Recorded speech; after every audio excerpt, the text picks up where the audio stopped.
Welcome, everyone. We'll spend some time talking today about the threats that face telecommunications providers. There are a number of targets, but they focus primarily around your voice network, your call center. Fraudsters target both telecom companies as well as your subscribers. So let's talk for a minute about some of the vulnerabilities, primarily around the voice networks to start with. Caller ID and anti-spoofing is a fairly well-known problem. There are really two forms of this that we see in use by fraudsters: masquerading versus anonymizing. And the difference here is the difference between matching the phone number that you present on your call to their phone number in particular versus the act of merely hiding among a crowd by using a service that anonymizes your phone number. Fraudsters are also interested in taking over phone numbers. One of the primary reasons is for caller verification. They do this in a couple of ways. We've seen them use both number porting and call forwarding. There is, of course, hacking, both the customer endpoint devices as well as switches and session border controllers.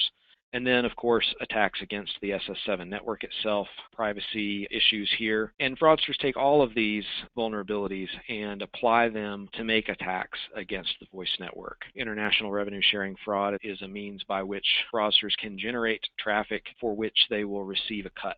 Simple theft of service, calling card fraud. We've seen customers who provide calling card products and have the access to the calling cards stolen, who will either run those minutes up in a premium rate fraud or who will resell those minutes.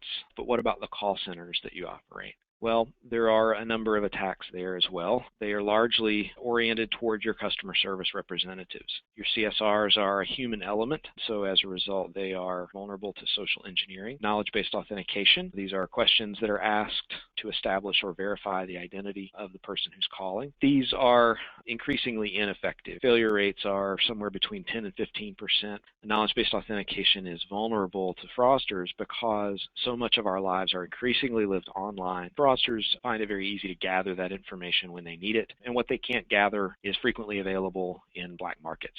Another form of protection that is sometimes used in call centers is voice biometrics. While the technology is good, it is subject to issues with voice distortion, call quality issues, and enrollment generally is a process that many customers do not want to participate in. Some of the attacks that come against your call center, in telco specifically, subscription fraud, which is a form of account takeover. Fraudsters call up and they authenticate to the account.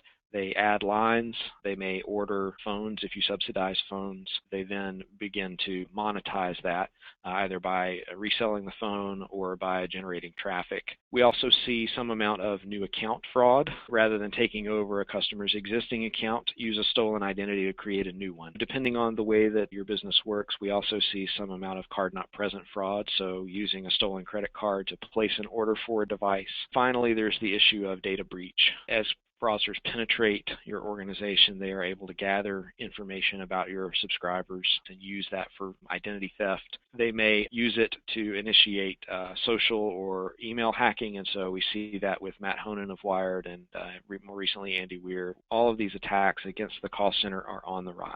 In 2014, 1 in 2,900 calls was a fraud attack, and this year there's been a 30% increase. So what can we do about phone fraud? Well, there are a couple of best practices. The first is begin tracking it. The second thing is put in mechanisms to detect it. We believe that you can do substantially better than simple phone number blacklisting. PinDrop offers far more sophisticated technology for detecting phone fraud. And then finally, strengthen the way that you authenticate your callers. PinDrop offers ways to improve that authentication practice. It's very clear that criminals are attacking telecommunications companies from all sides. Telco vulnerabilities enable criminals to launch fraud attacks against both consumers and businesses.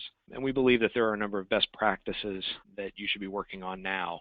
Monitor and track your fraud on the phone channel. Use phone printing to detect phone fraud and implement authentication schemes. Thank you, Matt.